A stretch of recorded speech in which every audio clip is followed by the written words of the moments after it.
Well, Nolan, what do you see on this offensive line? Coach Smart talked about I guess they got 5 or 6 guys back, pretty experienced. What do you see on film? I've been seeing a lot of good things on film. You know, they're moving people up front, displacement.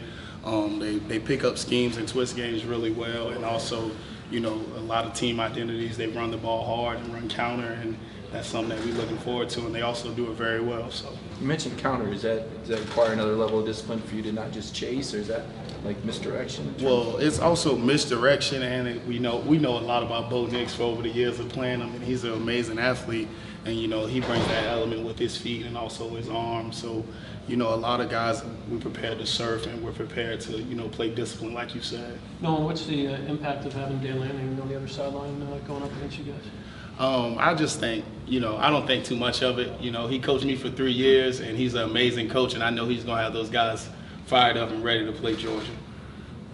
What have you seen from Michael Williams? I guess, one, how much does he spend time with outside linebackers versus the defensive ends? And two, what have you seen from him as he gets more and more comfortable in this defense? I think he flies around, plays great football, and he's just a great kid, and he's just ready to learn. And he comes through ready to learn every day. And, I'm excited for all our young players. They get an opportunity to showcase, what they've been doing for 14 days. And Michael Williams and a lot of the new freshmen they're going to see. Cedric was saying being around older players is making Michael more comfortable. What is your role in that? How much have you kind of been taking him under your wing? I usually just tell all our young players, calm down and play football. It's the same football that you played since you was a little boy, so don't think too big of it, too little of it. It's just still, at the end of the day, it's a game, and we're supposed to enjoy it and have fun. Nolan, we've spent a lot of this summer talking about the inside linebackers and how important it is for those guys to step up. So what have you seen from that entire group getting ready for the start of the year? I've seen great things from that entire group, from the freshmen all the way to the seniors, from the guys that I came in class with, Tresman and even Ryan Davis. They're taking that extra step and that extra role and getting everyone playing together and playing as a room, and also including us. I know we say we LBU, so we always try to play together, inside linebackers and outside linebackers, and just really, play under Coach Human and Coach Deribe the way that, they have an idea for us to play. What does Robert Beal bring to that outside linebacker room? Man, Big Beefy, man. He bring a lot of things for me as far as being my friend. It's like me and an Adam situation, and it's just me and Beefy. And, I love working with him day in and day out. And I think, he brings a lot to my game as far as he pushed me to be better. And we just push each other day in and day out to compete. And also even with Warren McClendon and Broderick, our tackles, we try to tell them, let's go today, let's get it done. What are you expecting out of this Georgia defense? I mean, I play on the Georgia defense. I'm not expecting anything. I'm expecting that we show connection. One, the game is meant to have fun. It's nothing to show me.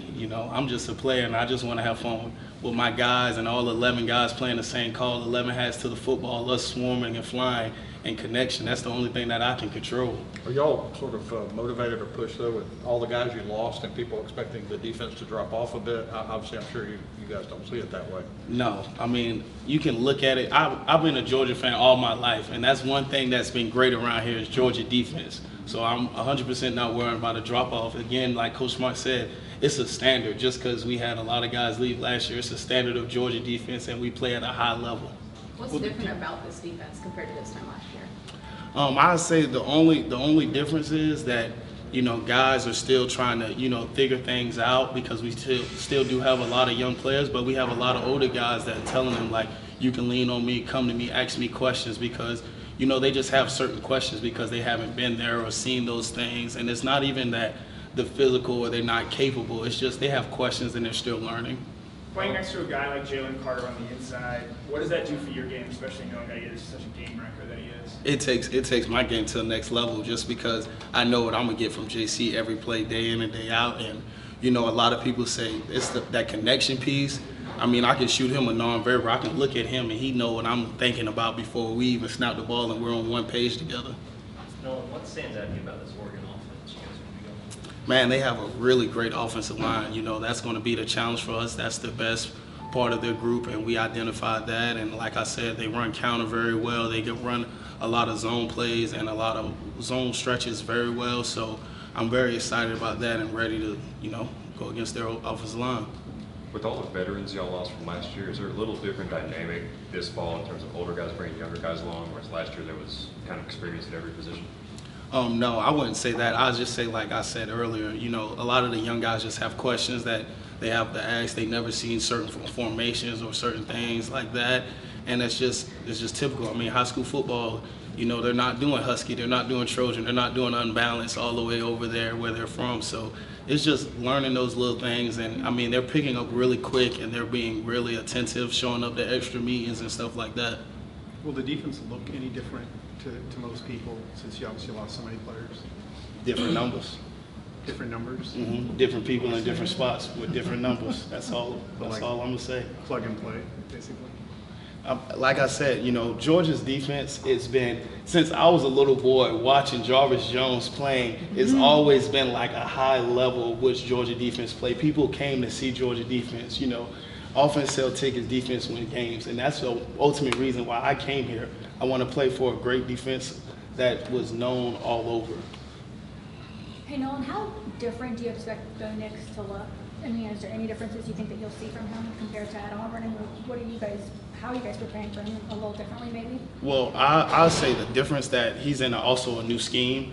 I never seen him in this scheme before, and he's learning new plays. So is us. And the 3 times that I've seen him, you know, he's dynamic and electric, and I expect to see the same things from him, just out of a different offensive scheme.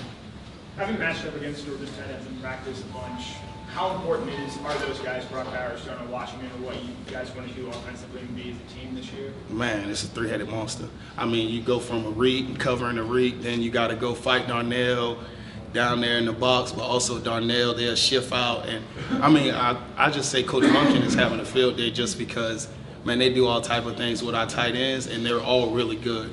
In space, out of space, inside the box, blocking with their hands. And I give a shout out to my dog, Coach Hartley, man. He does a great job with those guys every day, and he pushes. Shout out tight end tough. Nolan, what does it do just as a player to have a marquee game to open the season, and something you guys have been able to look forward to as you guys have been preparing for a new season? I mean, it's something always to get excited to, but I just think of like this. You know, I got 15 more, hopefully 15 more opportunities to wear that Georgia G that I've always been a part of and always been a dream. So it's just not the first game, it's the second game, third game, and we take the same approach, not only just for the first one. Nolan, have you seen any differences in Stetson for the first time since he's been here in like the 100 years he's been here? He's actually coming in as the starter this year. Have you seen anything from him different? Man, that boy quick. He outran a couple of us early on in practice when a lot of people are fresh, but I say he's faster, stronger, and I just think he has that confidence level that and shows that the team's behind him. Nolan, is there a different vibe going into this year than past years when it seemed like it was all about gotta get the championship? Is there a different vibe now? No, I wouldn't say it's a different vibe. I say, like Coach Smart said, we're hungry, and I feel like our young guys are hungry, just because a lot of people, you know, doubt them and say that is it going to be a difference, or is it going to be a different change of numbers and stuff like that. And I'm just really excited to see that kickoff in those first couple plays. Speaking of that, how valuable is, for some of the young guys, like maybe some sophomores or something like that, how valuable is the experience they got last year playing under such an experienced group? I'll say it took it to a different level, just because, you know, it's Sori. You can take an example like Sori. Sori is an amazing player, and as far as like he got to sit back and watch last year, I think he can help us tremendously this year. I got one for you, Nolan. If you had to play on offense, what position would you be at? Oh man, I'll say I'll be a fullback, just because I don't have good hands and I'm physical, and I know a lot of them are instinct. And I told Coach Monken if he ever need a big F-back to come through, insert the hat, I'm down. When you talked about Oregon's offensive line, what kind of confidence do you have in y'all's defensive line going into the second?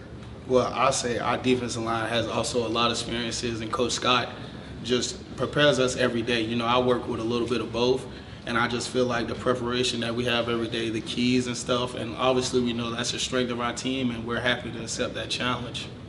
Going back to Mike Hill, 2 more questions. Going back to Mike Hill, how much does he work with y'all at the outside linebacker, and how much is he working with the guys at defensive end?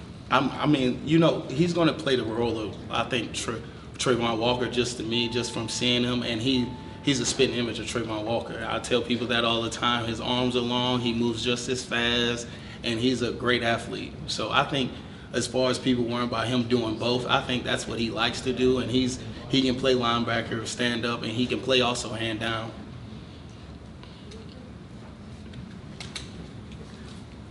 Anybody else? Thank you, Nolan. Thank you.